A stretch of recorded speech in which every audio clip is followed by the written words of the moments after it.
Hello दोस्तों, मैं हूं आपकी दोस्त उषा और चलिए आज हम कैबेज रसम करी, जिसे हम कन्नड़ा में कैबेज बस्सारू भी बोलते हैं, उसकी रेसिपी जान लेते हैं। तो इसको बनाने के लिए सबसे पहले इंग्रेडिएंट्स को जान लेते हैं। पहले आपको लेना है कैबेज, एक पूरे फुल कैबेज में से एक हाफ कैबेज लेना है। हाफ, पूरा नहीं लेना, बहुत ज़्यादा हो जाएगा नहीं तो एक फुल कैबेज में से हाफ कैबेज ओके लेना है। सेकेंड, 2 बिग टमाटोज, अगर बड़े हैं तो 2, अगर बड़े नहीं हैं तो 4। तो 2 बड़े टमाटोज, 2 बिग टमाटोज और 4 स्मॉल टमाटोज, 2 बिग अनियंस। फिर ग्रीन चिलीज़। अब ग्रीन चिलीज़ अगर बहुत ज़्यादा स्पाइसी है, जनरली हमारे तरफ जो विलेज की जो ग्रीन चिलीज़ होती है वो बहुत स्पाइसी रहता है और मुझे बहुत पसंद है। अगर वो वाली बहुत स्पाइसी वाली चिली है तो आपको 30 लेना होगा। इसमें से एक 15 आपको फ्राई करके पेस्ट बनाने के लिए सेपरेट करना है, और जो 15 है वो जो कैबेज कुक होने के बाद उसका जो फ्राई करेंगे उसके लिए रखना है ओके, जिसको कि हम कन्नड़ा में सुप्पू बोलते हैं। तो वो बनाने के लिए उसको लेना है। फिर नेक्स्ट, लहसुन 11 to 12 पॉट्स, 11 या 12 कलियाँ ओके। कोरिएंडर लीव्स एक 10 या 11 स्प्रिग्स ओके। और करी लीव्स थोड़े से, जीरा 2 स्पून, ब्लैक पेपर यानी काली मिर्च एक 10 या 11, ऑयल 1.5 टेबल स्पून ओके। और मस्टर्ड सीड्स, वो पूरा सीजनिंग आइटम्स जो होता है जनरली, मस्टर्ड सीड्स एंड उड़द दाल का मिक्सचर ओके। और इमली एक 7 या 8 पीसेस, इतना लेना है आपको। तो चलिए अब हम मेथड जान लेते हैं इसको। सबसे पहले आपको कैबेज को अच्छे से धो के उसे काट के सेपरेट करके रख लेना है। दूसरा, फिर आपको एक कुकर लेना है। कुकर, और हाँ, इंग्रेडिएंट्स में आपको बोलना भूल गई, पप्पू लेना है। जो दाल बनाने के लिए हम जनरली पप्पू यूज़ करते हैं, वो वाला एक 1 कप या 1.5 कप। तो कुकर, कैबेज काट के रखने के बाद कुकर धोकर उसमें ये पप्पू को डाल लेना है। 1.5 कप पप्पू डाल के अच्छे से धोकर उसके अंदर आपको एक 1.5 सेम्बू वाटर, हम सेम्बू बोलते हैं, तो आप 1.5, अब हिंदी में एग्जैक्टली उसे क्या बोलते पता नहीं, बट वाटर डालना है, सेम्बू वाटर डालना है ओके। 1.5 सेम्बू वाटर डालने के बाद उसके अंदर 1 स्पून रॉक सॉल्ट डालना है। 1 स्पून, एक थोड़ा बड़ा स्पून होगा तो उसमें वो 1 spoon rock salt okay. Ingredients में मैं बताना भूल गई, रॉक सॉल्ट भी लेना है। और इस कुकर में, कुकर को धोने के बाद, दाल को धोने के बाद उसके अंदर 1.5 टम्बलर वाटर डालने के बाद उसके अंदर 1 स्पून रॉक सॉल्ट डालना है। और फिर 2 टमाटोज जो 2 बड़े हैं उसे अच्छे से धोकर एज इट इज़, बिना काटे, बिल्कुल एज इट इज़ उसके अंदर डाल देना है कुकर में। और फिर कैबेज को अच्छे से, जो हमने कैबेज को कट करके साइड में रखा है, छोटा छोटा काट के रखा है, उसे अच्छे से धोकर कुकर में डाल लेना है। तो कुकर के अंदर कितने आइटम गए? दाल, टमाटो, ये कट किया हुआ कैबेज और रॉक सॉल्ट, तो और पानी 1.5 टम्बलर या सेम्बू वाटर डाल के उसे बंद करके प्रेशर कुक करना है 1 विसल तक, मैक्सिमम 1 विसल, 1 या 2, उससे ज़्यादा नहीं करना है वरना कैबेज जो है ओवर कुक हो जाएगा। ये बिल्कुल मेक श्योर करना है इस चीज़ को कि ज़्यादा विसल नहीं, 1, मैक्सिमम 1, मिनिमम 1 या फिर 2, बस, इससे ज़्यादा नहीं, बंद कर दीजिएगा। और फिर उसे उसी जो प्रेशर कुक, उसका विजिल निकाले बिना उसी में ही, वो ऑफ करने के बाद उसी में ही पकता रहेगा, तो उसे छोड़ दीजिएगा ठंडा होने के लिए ओके। तो मीनवाइल आपको पेस्ट बनाने के लिए रेडी करना है। उसके लिए आपको पहले तो आप क्या कर लीजिएगा, जो मैंने कहा था ग्रीन चिलीज़ में 30 लेना है, उसमें 15 पेस्ट बनाने के लिए लेना है, तो 15 निकाल कर आप उसे ड्राई रोस्ट कर लीजिएगा। एक कढ़ाई लेकर उसमें कुछ भी डाले बिना, तेल या कुछ नहीं डालना, बिल्कुल ड्राई होना चाहिए। उसमें ये एक 15 मिर्ची ग्रीन चिलीज़ को अच्छे से फ्राई करना है, ड्राई रोस्ट करना है अच्छे से। एक 5-6 मिनट्स में हो जाता है, तो उसे मीडियम टू हाई फ्लेम में रखकर अच्छे से हिलाते हुए रोस्ट करना है। रोस्ट होने के बाद फिर उसे ठंडा होने के बाद फिर उसे मिक्सर में डाल लीजिएगा ग्रीन चिलीज़। ये होने के बाद उसके अंदर 10 या 11 जो कलियाँ हमने ली है लहसुन की, उसे छील कर उसमें डाल देना है। तो मिर्ची, लहसुन, 10 या 11 ब्लैक पेपर के जो सीड्स होते हैं, काली मिर्च, वो डालना है। 2 स्पून जीरा, थोड़े से करी लीव्स, ओके, एक 10 to 11 स्प्रिग्स कोरिएंडर लीव्स अच्छे से काट के, छोटा काट के आप उसमें डाल देना। और फिर इसके अंदर आपको जो कुकर में हमने प्रेशर कुक किया है टमाटोज 2 बड़े, अब कुकर पूरी तरह से ठंडा होने के बाद उसके अंदर से वो जो 2 टमाटो कुक हुए हैं प्रेशर कुकर में, उसे निकाल कर वो दोनों टमाटोज को इस मिक्सर में डाल लेना है। ओके, तो मिक्सर के अंदर क्या क्या चीज़ गए, ड्राई रोस्ट किया हुआ ग्रीन चिलीज़, ये प्रेशर कुक किया हुए 2 टमाटोज, लहसुन 8 कलियाँ, 2 स्पून जीरा, 10 या 11 ब्लैक पेपर, थोड़े से curry leaves, coriander leaves 10 to 11। तो और आप चाहो तो इसमें नारियल भी डाल सकते हो, वेट कोकोनट या फिर ड्राई जो कोकोनट कोबरी बोलते हैं जिसे, वो भी डाल सकते हो, लेकिन मुझे पसंद नहीं है तो मैं जनरली डालती नहीं हूँ। अगर आप चाहो तो डाल सकते हो।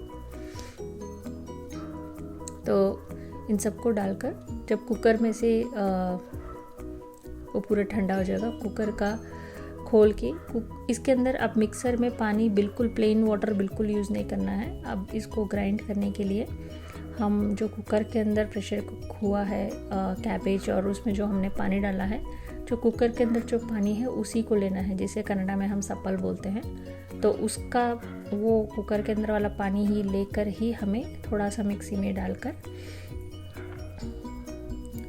अच्छे से इसे फाइन पेस्ट बना लेना है। ओके, तो इस तरह से ये कंटेंट रेडी हो जाएगा। फिर आपको क्या करना है, मीनवाइल ये मिक्सर का पेस्ट बनाने से पहले आप ये जो इमली मैंने कहा था उसे पहले तो प्लेन वाटर में भिगो कर रखें, ताकि वो अच्छे से उसका डर्ट निकल जाए। थोड़ी देर तक प्लेन वाटर में डुबो के रखोगे तो उसका जो डर्ट पूरा है वो निकल जाएगा। फिर आपको उस प्लेन वाटर में उसको स्क्वीज़ नहीं करना है, एज इट इज़ निकाल के जब वो अच्छे से डर्ट निकल जाएगा, स्क्वीज़ किए बिना आराम से उसे निकाल के फिर आपको ये जो कुकर प्रेशर कुक हुआ है उसमें से पहले तो आपको वो जो प्रेशर कुक हुआ ठंडा होने के बाद उसमें कैबेज एंड पानी जो रसम है, जैसे कि सप्पल बोलते हैं, वो रहेगा। तो आपको उन दोनों को सेपरेट करना है। ओके, तो कैबेज पूरा सेपरेट करना है और उसके अंदर जो रसम है उसे सेपरेट कर लेना है। ओके, तो अब पहले तो हमने प्लेन वाटर में भिगो के रखा था इमली को, उसको बहुत मतलब थोड़ी देर के बाद जब डर्ट पूरा निकल जाएगा वो पानी फेंक के उसमें से बिना स्क्वीज़ किए हुए निकाल के फिर उसी कटोरी में अब इस इमली को ये जो रसम हमने सेपरेट किया है इस रसम के अंदर भिगोना है। थोड़ा सा आप लेके उस कटोरी में डाल लें जिसमें कि आपने पहले प्लेन वाटर में भिगोया था। तो अब इस इमली को रसम जो बना है प्रेशर कुक होके उसमें भिगोना है। ओके, और थोड़ा सा उस कटोरी में डाल के उसमें इमली को भिगोकर उसे स्क्वीज़ कर लीजिएगा अच्छे से। ऑलरेडी भिगा रहेगा तो स्क्वीज़ करके उस सप्पल या रसम वाले पानी में अच्छे से उसे स्क्वीज़ कर लीजिएगा। स्क्वीज़ करने के बाद फिर आपको उसको वापस जो हमने रसम सेपरेट किया है दूसरे बर्तन में उसके अंदर डाल लेना है। ये इमली प्लस सप्पल वाटर जो से वो होगा उसे उस सेपरेट किए हुए रसम में डाल लेना है और अच्छे से मिक्स कर लेना है। उसी के साथ हमने जो पेस्ट बनाया है अभी मिक्सर में उसे भी उस रसम के अंदर डाल के अच्छे से मिक्स कर लेना है। ओके, और इसे साइड में रख लेना है। फिर नेक्स्ट क्या करना है आपको, अब जो हमने कैबेज सेपरेट किया है स्क्वीज़ कर करके पूरा पानी निकालने का, उसमें जितना भी और रसम होगा उसे स्क्वीज़ करते हुए सेपरेट कर लेना है। और फिर अब इस कैबेज को फ्राई करना है। ओके, तो इसके लिए सबसे पहले आपको जो 2 अनियन थे हमने लिए थे बड़े, उसको फाइन चॉप कर लेना है। और फिर जो बाकी बचे हुए 15 ग्रीन चिलीज़ हैं उसे भी फाइन छोटे छोटे करके काट लेना है। फिर इन दोनों को काट के फिर आपको एक बड़ा सा बर्तन लेना है जिसमें कि आप इसे फ्राई करोगे कैबेज को। क्वांटिटी ज़्यादा हो तो बड़ा ही लीजिएगा। तो उसमें एक टेबलस्पून ऑयल डाल लीजिएगा। ऑयल डालने के बाद उसके अंदर मस्टर्ड सीड्स एंड उड़द दाल, और कुछ नहीं डालना, मस्टर्ड सीड प्लस उड़द दाल का मिक्सचर जो है उसमें डाल देना है। जो सीजनिंग के लिए यूज़ करते हैं मस्टर्ड सीड्स प्लस उड़द दाल, और कुछ नहीं। ओके, यहाँ पे और कोई चीज़ रेड चिल्ली लहसुन वगैरह ऐड करने की बिल्कुल भी ज़रूरत नहीं है। तो ऑयल अच्छे से हीट होने के बाद ये मस्टर्ड सीड्स प्लस उड़द दाल का कॉम्बिनेशन डाल के स्प्लिटर होने देना है। फिर जैसे ही स्प्लिटर हो जाता है फिर प्याज डाल लेना है जो हमने चॉप किया है, उसे 1 मिनट फ्राई करना है। फिर ग्रीन चिलीज़ डाल लेना है जो हमने काटा है अभी 15, तो उनको भी डाल लेना है और अच्छे से फ्राई कर लेना है 1-2-3 मिनट तक। फिर उसके बाद जो हमने कैबेज सेपरेट किया है उसको अच्छे से स्क्वीज़ कर करके, मतलब उसके अंदर रसम नहीं रहना चाहिए, ड्राई हो जाना चाहिए, मतलब वाटर क्वांटिटी बिल्कुल भी नहीं होना चाहिए क्योंकि हम इसे फ्राई कर रहे हैं सेपरेटली। तो जो हम सीजनिंग कर रहे हैं उसमें पहले जो जिस भी बर्तन में है उसमें उसे स्क्वीज़ करते हुए निकाल के फिर इस फ्राइंग पैन में डालकर अच्छे से फ्राई कर लेना है अराउंड 3 to 5 मिनट्स हिलाते हुए। ओके, हिलाना है नहीं तो नीचे चिपक जाएगा। फिर जो ये कैबेज में से स्क्वीज़ कर करके जो हमने जूस निकाला है उसे वापस उस जूस वाला जो हमने इमली पानी प्लस रसम एंड जो ग्राइंड किया वाला पेस्ट मिक्स किया उसमें डाल लेना है, मिक्स कर लेना है। ओके, फिर कैबेज अच्छे से फ्राई हो जाने के बाद अराउंड 5 to 6 मिनट्स उसे हिला के फिर ये रेडी हो जाएगा। ओके, आप उसे थोड़ी देर ढक्कन क्लोज करके भी कुक कर सकते हो, लो मीडियम फ्लेम में कुक कीजिएगा। फिर उसे निकाल कर हिलाकर अच्छे से मेक श्योर करें कि वो चिपके नहीं बस। Okay, so around 5 to 6 at the max 10 minutes तक आप इसे अच्छे से फ्राई करके ये हो जाता है फ्राई। फिर उसे आप सेपरेट ले लीजिएगा, उस पूरे जो भी फ्राई किया है उसको एक दूसरे बर्तन में ले लीजिएगा, क्योंकि अभी इसी बर्तन में जिसमें कि हमने कैबेज को फ्राई किया है उसी में हमें रसम डालना है वापस, जो हमने सेपरेट करके रखा हुआ है। ओके, तो कैबेज फ्राई होने के बाद उसके अंदर का जो कैबेज है पूरा फ्राई किया हुआ निकाल के दूसरे बर्तन में डाल लेना है। फिर अब जिसमें हमने फ्राई किया था उसमें वापस तड़का लगाने की बिल्कुल भी ज़रूरत नहीं है। तो उसी के अंदर जो हमने रसम सेपरेट करके रखा है, रसम इमली पानी और जो पेस्ट हमने मिक्स किया है ग्राइंड किया हुआ वाला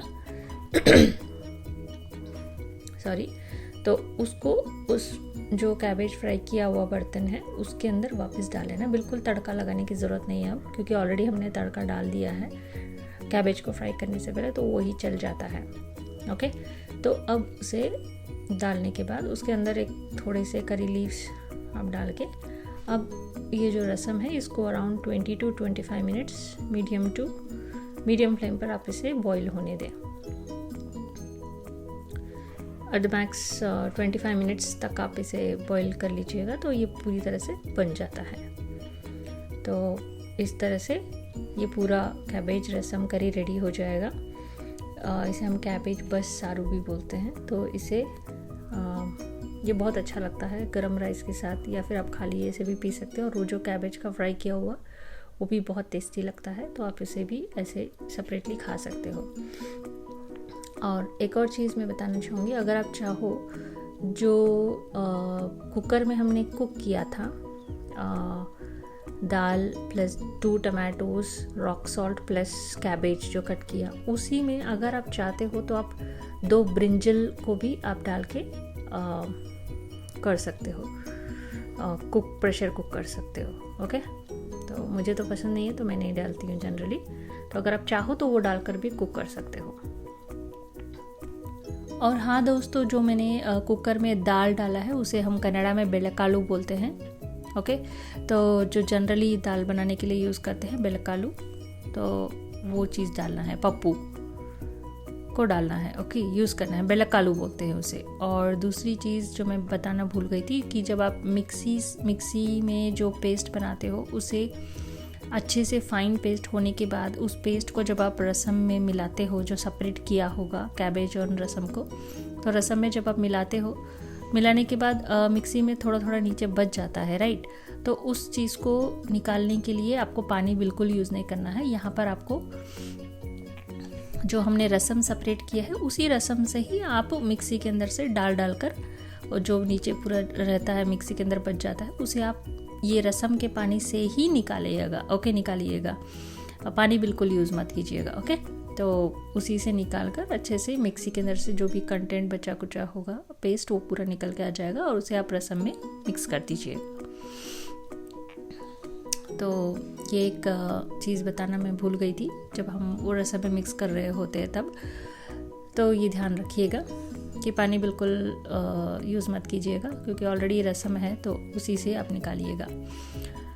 तो ये है फ्रेंड्स कैबेज बस सारू, तो आप बिल्कुल ट्राई कीजिएगा, बहुत स्पाइसी लगता है, मुझे तो बहुत पसंद है। तो आशा करती हूँ कि आपको ये रेसिपी बहुत अच्छे से पसंद आई होगी।